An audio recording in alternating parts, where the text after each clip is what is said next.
உருளைக்கிழங்கை ஃப்ரை பண்ணுறதுக்கு உருளைக்கிழங்கை இந்த மாதிரி கட் பண்ணிக்கோங்க. நீள நீள வாக்கில் கட் பண்ணி நல்லா வாஷ் பண்ணி எடுத்து வச்சுருக்கேன். இதில் வந்து 3 ஸ்பூன் கார்ன்ஃப்ளவர் மாவு சேர்த்துக்கலாம்.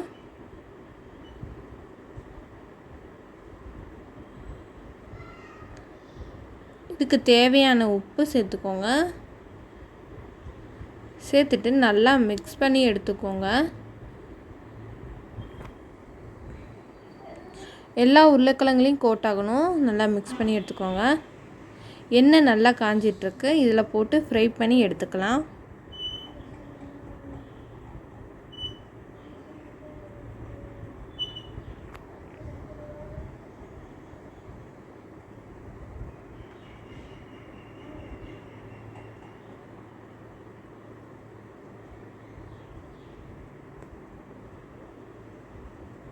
இந்தளவுக்கு ஃப்ரை பண்ணி எடுத்துக்கோங்க.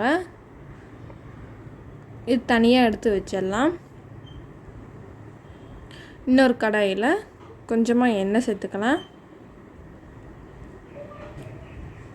இதில் வந்து சின்ன வெங்காயம் 4-5 சேர்த்துக்கலாம். இஞ்சி சேர்த்துக்கோங்க. பூண்டு 4-5 பூண்டும் சேர்த்துக்கோங்க. ஒரு கொத்து கருவேப்பிலையும் சேர்த்துக்கோங்க. 1 ஸ்பூன் மிளகு சேர்த்துக்கோங்க.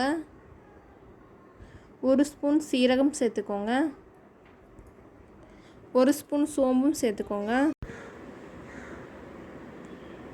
நல்லா ரோஸ்ட் பண்ணி எடுத்துக்கோங்க.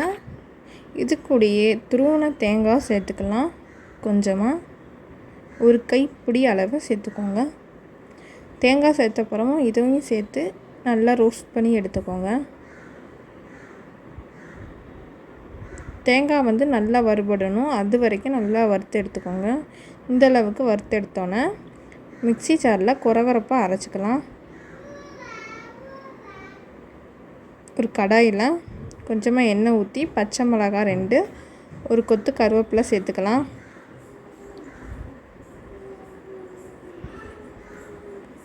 இது கூட நம்ம கொரகொரப்பாக அரைச்சோம் பார்த்திங்களா, அதான் வந்து சேர்த்துலாம். இந்த அளவுக்கு அரைச்சி எடுத்துக்கோங்க. இப்படி தான் இருக்கணும். ரொம்ப பேஸ்ட்டு மாதிரி அரைச்சிடக்கூடாது. இப்போ வந்து இதில் ஆட் பண்ணிடலாம்.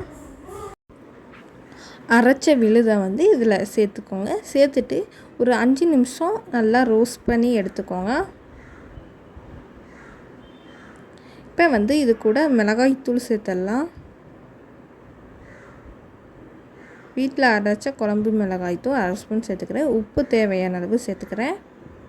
இந்த மசாலாவுக்கு தேவையானது ஏற்கனவே நம்ம பொட்டேட்டோவில் சேர்த்துருக்கோம். இந்த மசாலாவுக்கு மட்டும் நான் சேர்க்குறேன். இப்போ வந்து நம்ம பொட்டேட்டோவை பொரித்து வச்சுருக்கோம் பார்த்திங்களா, உருளைக்கிழங்க, அதை வந்து இதில் ஆட் பண்ணிக்கலாம். சேர்த்துட்டு நல்லா மிக்ஸ் பண்ணி எடுத்துக்கோங்க. உருளைக்கிழங்கு எல்லாத்துலேயும் கோட் ஆகிற மாதிரி நல்லா மிக்ஸ் பண்ணி எடுத்துக்கிட்டிங்கன்னா அவ்வளோதான், நம்ம உருளைக்கிழங்கு ஃப்ரை ரெடி ஆயிடுச்சு. தயிர் சாதத்துக்கு, லெமன் சாதத்துக்கு, எல்லா சாதத்துக்கும் சைடிஷாக வச்சு சாப்பிட்லாம். அவ்வளோ டேஸ்ட்டாக இருக்கும், மணமாகவும் இருக்கும். நீங்களும் இதே மாதிரி ட்ரை பண்ணி பாருங்கள், என்ஜாய் பண்ணுங்கள். ஓகே ஃப்ரெண்ட்ஸ், பாய். இவ்வளோ நேரம் வீடியோ பொறுமையாக பார்த்ததுக்கு நன்றி.